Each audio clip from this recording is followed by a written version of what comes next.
Hey guys, it's Chris at Highline Guitars. You're watching another one of my YouTube guitar building videos. If you're new to my channel, welcome. I hope that by the end of this video, I'll have earned your subscription. And to everyone who's watching, if you enjoy this video or get something out of it, I'd appreciate a thumbs up. That's a free way that you can help to support my channel. And if you really like my videos, you can also help to support the channel financially by visiting eguitarplans.com. There's a link in the description below, or you can visit the Highline Guitars merch store, which is displayed below the description for this video. Either way, whatever you purchase will help to support this channel financially, plus you'll be getting something in return. So what I'm going to be talking about today is I'm going to continue with part 4 of the Highline Guitars electric violin project. Now in the last video, I explained the different types of wood that I have chosen for this project. And what I'm going to do in this video is I'm going to prepare those blanks that I have selected for cutting on the CNC machine. Now, one thing I mentioned in part 3 was I was thinking about using a piece of bird's eye maple to make the tailpiece and the bridge for this instrument. However, upon further reflection and some research, I have decided that for this instrument, I'm just going to go ahead and use a pre-made bridge and tailpiece because they are so inexpensive. And I can purchase one, use it on this violin, and then later on down the road, if I decide I can make something that's better, I can do it then. So I'm going to forego making those two components, at least for the time being, and just rely on some off-the-shelf parts. So we're out here in the shop. Let's get started. The first blank that I'm going to prepare is a slab of Paduke that I had in my wood stash. And this piece is the right size for my fretboard. It's the right length and width, but it's a little bit too thick. So what I'm going to do is I'm going to slice off about 1/4 of an inch, and then I can set that piece that I cut away aside to be used on a future guitar project. Now when I cut this blank, I want to make sure that I make it a little bit thicker than it needs to be, because then I'm going to plane it down to its final thickness. A question that often comes up is, how do I determine the size of the blanks that I'm going to use for cutting each part of a project? And common sense would dictate that a blank has to be long enough, wide enough, and thick enough to accommodate the part that I'm going to cut out of it. But with modern CNC technology, I also have to consider how I'm going to secure the blank to my CNC machine when I go to carve it. So I want to make sure that there's enough material in the blank to allow for clamping, or, if I'm going to screw it down or however I'm going to attach it to the wasteboard, and still be able to cut out that part from within the shape of the blank.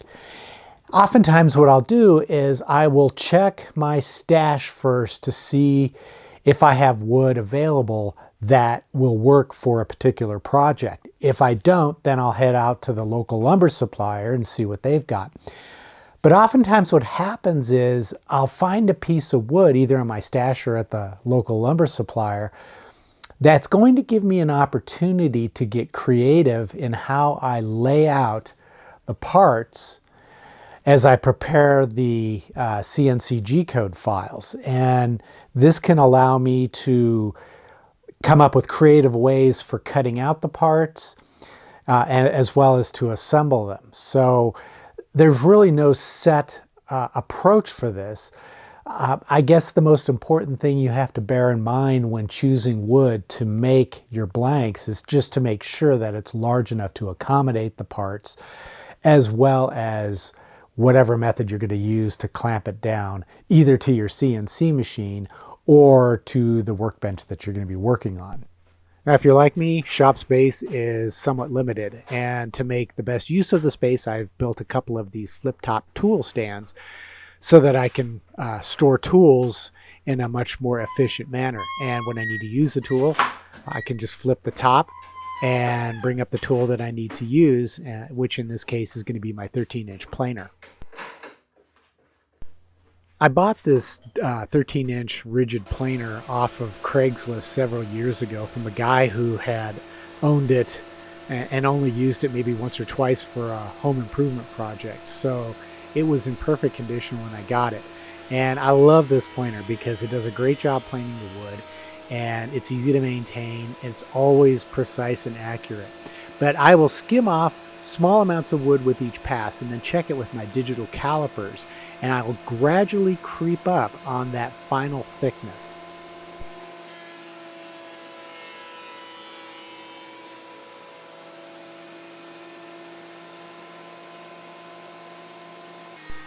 For the neck blank, I used basically the same approach. I found a piece of wood in my stash that was close to the size I needed, and then I cut it down to the same length and width as the blank that I prepared virtually in my 3D modeling software.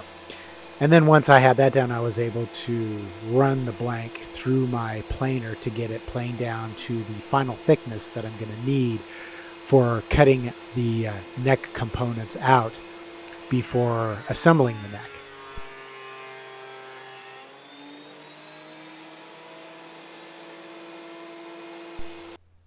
Preparing the body blank was a lot like preparing the fretboard blank. I had a board that was long enough and wide enough, but it was too thick. This piece was 8/4 thick, so it's almost 2 inches thick. And my blank needs to be about 1¼ inches thick. So I need to take off about 3/4 of an inch of wood. Now I could run the board through my planer over and over and over until I got it down to the final thickness, but that's wasting an awful lot of wood. And this wood has a really nice ribbon stripe figure, so I could use that in another project.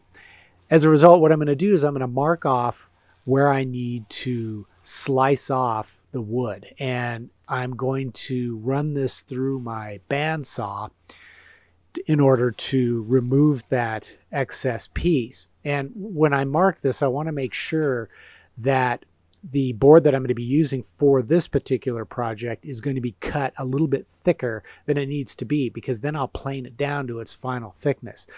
My bandsaw, the way it's set up, isn't going to cut precisely enough to leave a perfectly flat surface. I'm going to need to plane it anyways, which is no big deal.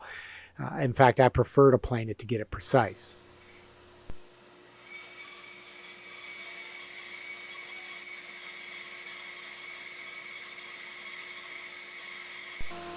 My 13-inch rigid planer is a fairly basic planer in that it just has straight cutting blades. It doesn't have a helical cutting head. Now, it'd be nice to have a helical cutting head because I know they do such a really nice job of planing the wood without tear out. However, I've used this planer for so many years that I've figured out ways to use it to prevent wood from getting torn out, to prevent planer snipe, all those issues that are common with these type of planers.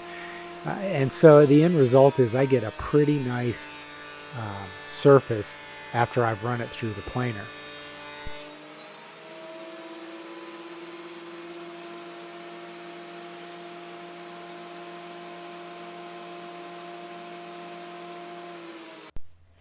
With all of the blanks that I'm going to use for this project cut and planed to their final dimensions, it was time to do some marking, measuring and marking. And this is a process that I do for CNC cutting. And what this does is it allows me, or it makes it very easy to position the blanks on my wasteboard into a known position.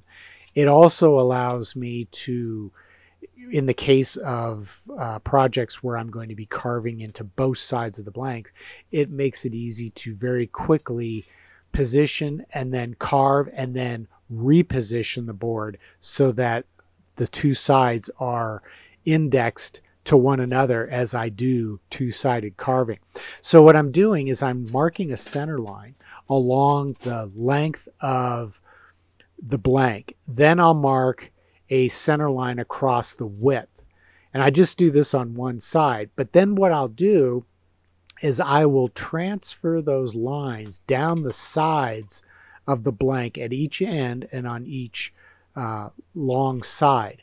And I will use those lines to help register the blank on my CNC machine. I have lines that are engraved in the wasteboard of my CNC machine, which run parallel to the X and Y axis. So I can position those lines that I'm extending down the sides so that they meet up directly with the lines that are engraved in the wasteboard. And then once I have the board positioned correctly, I can tighten down the clamps and then carve or perform all the carving operations in that side. Then once it's done, I can loosen the clamps, flip the blank over, reposition it so that those lines are meeting up with those engraved lines. And I'll know that the blank is precisely registered so that when I perform the cutting operation on the other side, it's going to line up with what I just carved in the top side earlier. Now you may be wondering, why didn't I run the edges of these blanks over my joiner to get those edges as straight and square as possible? Well, it wasn't totally necessary for this because I did have one edge on each of my blanks that was pretty straight, so I didn't have to worry about joining them. And as long as I have one relatively straight edge, that's the edge that I'm going to make all my measurements from. Now, if both the edges were wavy or weren't perfectly squared, then I would have run it through my joiner. But in this case, it wasn't really necessary to do that.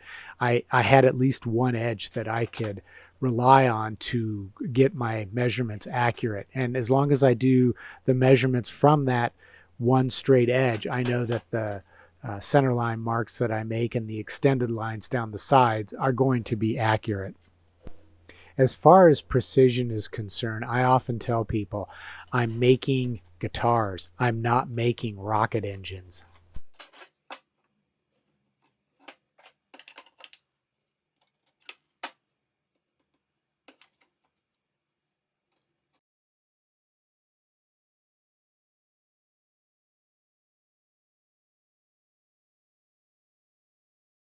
I've got all the blanks ready to go. And as you can see from this video, I didn't have to do a lot to process this wood in preparation for cutting it on my CNC machine. Basically, when I set up the models to cut the neck, the fretboard, and the body, I set it up based on the known dimensions of lumber that I already had. So I didn't have to cut them to any specific width or length. All I had to do was plane them down to the thickness that I need them to be. Then I marked the center lines, and so now I'm ready for the next step, which is going to be to cut out all the parts on my CNC machine. And that's what's going to happen in the next episode. So be sure to follow along as this project progresses. It's going to be really interesting to watch how this comes together. At least I think it will be. It certainly is a learning experience. And as always, take care, stay safe. I hope you'll be back for the next episode.